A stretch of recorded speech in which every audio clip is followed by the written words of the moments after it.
Im ersten Teil dieses Films, den ihr auf dem Kanal von Rob Bubble sehen könnt, haben wir uns gefragt, welche Regeln für Gewinnspiele auf YouTube gelten und festgestellt, dass die Gewinnspiele zum Teil irreführend gestaltet sind. In einem Fall ist sogar klar, dass das Gewinnspiel bis zur Veröffentlichung dieses Videos nicht wirklich aufgelöst wurde. Und ich wollte noch ganz kurz was zur Gewinnspielauflösung sagen, und zwar, die kommt noch, nur ich habe halt einfach jetzt gerade keine Lust. Jetzt im zweiten Teil wollen wir herausfinden, was die Verantwortlichen dazu sagen, und dazu zählen wir, vor allem die Landesmedienanstalten, YouTube und natürlich die YouTuber selbst. Ja, und eine weitere Frage ist natürlich, was sind denn eigentlich potenzielle Konsequenzen, wenn ihr wirklich gegen irgendwelche Guidelines oder gegen sogar Gesetze verstoßen wird? Was kann da passieren? Und deswegen schicken wir unsere konkreten Beispiele heute jetzt mal an die Landesmedienanstalten, damit die uns eine professionelle Einschätzung geben können, ob da überhaupt was falsch läuft und wenn ja, was da potenziell passieren könnte. Also schicken wir die Mails an die jeweils zuständigen Landesmedienanstalten. Für Dagi und Julian an die in NRW, für ApoRed und Leon Mascher an die in Hamburg und für KS Freak, ja, für den müssen wir uns an die österreichische Medienaufsicht wenden, denn der lebt gar nicht in Deutschland. Bis die Medienwächter antworten, wollen wir die YouTuber kontaktieren. Und das ist leider gar nicht so einfach wie gedacht, denn erstes Problem, trotz Impressumspflicht haben viele Leute auf YouTube immer noch kein Impressum. Unter anderem KS Freak, Leon Mascher und auch ApoRed, obwohl wir bei ApoRed ein Impressum gefunden haben auf seiner Facebook-Seite. Doch da gab es ein ganz anderes Problem. Dieses Impressum ist nämlich komplett erfunden. Weder die Straße noch die Postleitzahl gibt es irgendwo in Deutschland und die Person, die als Verantwortliche angegeben ist, auch die, wenn man die mal irgendwo sucht, gibt es nicht. Der einzige Treffer auf Google ist tatsächlich das Impressum von ApoRed.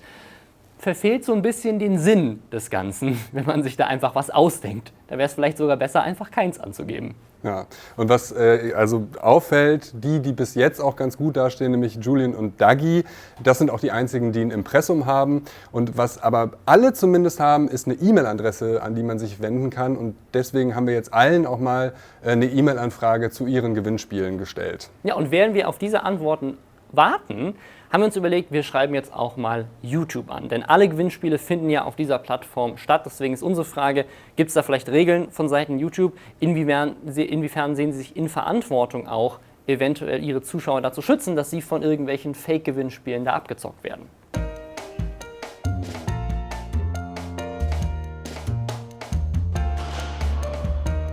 Nach mehreren Tagen warten wir zwar immer noch auf die Antworten der YouTuber, eine interessante Entwicklung gibt es aber. So moin, der YouTuber ApoRed hat einen sehr großen Teil seiner Videos offline genommen, woraufhin Ob das jetzt an uns lag, ist sehr fraglich, weil er nicht nur die Gewinnspielvideos gelöscht hat, aber bei denen kann man jetzt zumindest davon ausgehen, dass sie nicht mehr aufgelöst werden.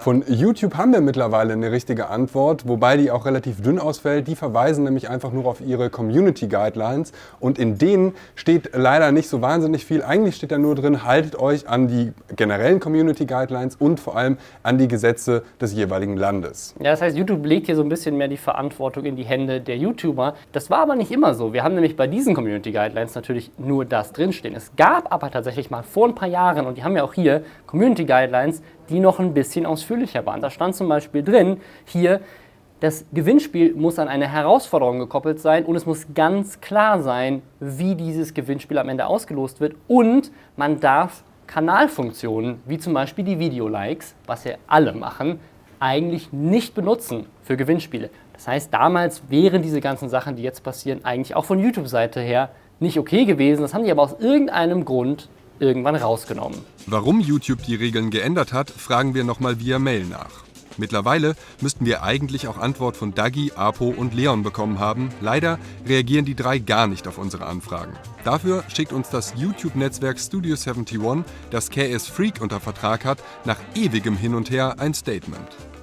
Wir prüfen diesen Vorfall, von dem wir keine Kenntnis hatten, intensiv und suchen derzeit das Gespräch mit dem Künstler, der sich gerade auf Tournee befindet. Natürlich sensibilisieren wir Creators aus unserem Netzwerk in entsprechenden Schulungen. Letztendlich ist aber jeder YouTuber für die redaktionellen Inhalte selbst und allein verantwortlich. Das Netzwerk schiebt also letztlich, wie auch schon YouTube, die Verantwortung auf den YouTuber. Auch von Julians Management bekommen wir eine Antwort. Man lässt uns wissen, man mache nur selten Gewinnspiele und das auch nur, um den Fans etwas zurückzugeben. Auf unsere Frage, ob die Preise selbst gekauft waren, haben wir leider keine Antwort bekommen.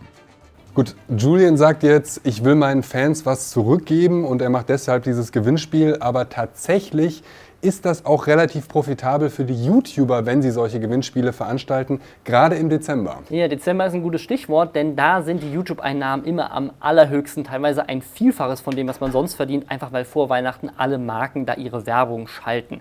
Und das heißt, mit den Millionen von Views, die Julian und Dagi da gemacht haben, haben sie potenziell eventuell sogar mehr verdient, als sie an Ausgaben für diese Sachen hatten. Und dann kommt auch noch dazu, wie viele Abos du damit machst. Denn sowohl Julian als auch Dagi haben beide ihren absoluten Rekord in der Lifetime ihres Kanals mit diesem Gewinnspiel gebrochen. Bei Dagi war es sogar so krass, dass die gesamte Statistik komplett kaputt gegangen ist. Der Spike in dieser Statistik ist so groß, man sieht gar nicht mehr, wie viele es andere waren. Das sind weit über 100.000. Es hört einfach auf, weil es nicht weiter nach oben geht und der Rest ist quasi einfach nur flach, weil so groß die Differenz da ist. Also sie haben einfach wahrscheinlich ein bisschen mehr am Ende gewonnen, als sie da großzügig rausgegeben haben. Genau. Und wir dürfen auch nicht vergessen, das Ganze geht ja nur, weil die YouTube-Richtlinien mittlerweile nicht mehr verbieten, dass man Likes und Abos für ein Gewinnspiel nutzt. Und da hatten wir YouTube ja auch mal gefragt, warum das eigentlich so ist. Leider vergebens. Auf weitere Nachfragen, vor allem danach, warum die Regeln geändert wurden, antwortet YouTube, obwohl uns das mehrfach zugesichert wurde, nicht mehr. Aber die Landesmedienanstalten, die haben uns alle geantwortet. Genau, zum Beispiel die aus NRW, da hatten wir das Video von Julian und Dagi hingeschickt, weil die beide hier aus NRW kommen.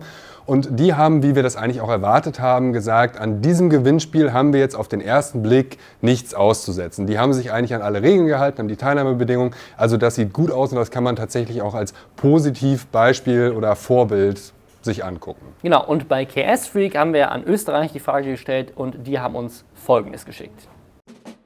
Zunächst schreiben die Medienwächter, es sei nicht abschließend geklärt, ob die Medienaufsicht für KS zuständig ist. Und selbst wenn, dann sei aus ihrer Sicht erstmal nichts zu beanstanden, weil nicht gegen Werberecht verstoßen wurde. Allerdings schreiben sie weiter: Dies schließt aber nicht aus, dass mit einer Nichtausspielung der versprochenen Gewinne gegen andere gesetzliche Bestimmungen verstoßen wird. Weiter zitieren sie aus dem Bundesgesetz gegen unlauteren Wettbewerb. In dem wird das Anbieten von Wettbewerben und Preisausschreiben, ohne dass die beschriebenen Preise oder ein angemessenes Äquivalent vergeben werden, als irreführende Geschäftspraktik und damit als Geschäftspraktik, die unter allen Umständen als unlauter gilt, beschrieben. Weiter heißt es, ebenso lege die Beurteilung einer strafrechtlichen Relevanz bei der Staatsanwaltschaft. Und das wiederum heißt, medienrechtlich scheint zwar alles in Ordnung, es kann aber durchaus sein, dass es sich um unlauteren Wettbewerb oder sogar um eine Straftat handelt. Das müsste aber ein Gericht klären. Soweit wollen wir es gar nicht kommen lassen, es zeigt aber, ein laxer Umgang mit Gewinnspielen kann auch für die YouTuber ernste Konsequenzen haben. Auch im Fall von ApoRed und Leon Maschers Gewinnspiel haben wir jetzt eine Antwort aus Hamburg bekommen. An die hatten wir deren Gewinnspiel geschickt. Und ja, das sieht ein bisschen anders aus. Ja, da wurde nämlich tatsächlich ein Verfahren eingeleitet. Und das war gar nicht unsere Absicht. Eigentlich wollten wir nur mal rausfinden, was an diesen Gewinnspielen okay ist und was nicht. Und anscheinend war da aber so viel nicht okay, dass direkt das Ganze weitergeleitet wurde und gesagt wurde, das müssen wir jetzt mal intensiv prüfen. Was genau die Konsequenzen von so einem Verfahren sein können, sollte es denn erfolgreich sein, das haben wir dann auch mal nachgefragt. Die Landesmedienanstalt Hamburg schickt uns dazu Folgendes. Grundsätzlich gilt, nach der Gewinnspielsatzung der Landesmedienanstalten begeht eine Ordnungswidrigkeit, wer falsche, irreführende oder widersprüchliche Angaben macht. Diese Ordnungswidrigkeit kann mit einer Geldbuße bis zu 500.000 € geahndet werden. Auch hier zeigt sich, es müsste auch im Interesse der YouTuber liegen, sich an die Regeln zu halten. Abschließend kann man wohl sagen, dass das Thema Gewinnspiele auf YouTube ganz schön kompliziert ist. Und wir haben gesehen, dass es den Landesmedienanstalten nicht so sehr darum geht, die YouTuber zu kontrollieren, sondern mehr darum, sie darüber aufzuklären, welche Regeln es gibt. Und dass das bitter nötig ist, das haben unsere Recherchen ja auch gezeigt. Schön wäre, wenn die YouTube-Netzwerke und vor allem aber auch YouTube sich dabei noch mehr einbringen würden. Denn letztlich geht es ja nur darum, dass die YouTuber fair gegenüber ihren Zuschauern sind. Man muss sich als Zuschauer da bewusst sein, dass es hier nicht immer nur um pure Großzügigkeit geht. Und das ist auch gar nichts Schlimmes, solange am Ende dann die Preise auch verlost werden und man transparent damit umgeht. Und um das nochmal klarzustellen, es geht uns nicht darum, die YouTuber bloßzustellen. Denn wenn man ehrlich ist, hält sich der Schaden durch gefakte oder intransparente Gewinnspiele natürlich in Grenzen. Aber dass zum Beispiel die Landesmedienanstalten so locker mit diesem Thema umgehen, das ist nicht selbstverständlich und könnte sich ändern, wenn Einzelne immer wieder gegen die wenigen Regeln, die es da gibt, verstoßen. Und das schadet am Ende der ganzen Szene. Deswegen würde ich mir stellvertretend für die, die zumindest versuchen, sich an die Regeln zu halten, wünschen, dass die, die immer wieder absichtlich dagegen verstoßen, zumindest ein paar mehr Konsequenzen bekommen. Ob das noch immer laufende Verfahren gegen ApoRed zu Konsequenzen führen wird, können wir zum Zeitpunkt der Veröffentlichung dieses Videos noch nicht sagen. Aber wir bleiben dran.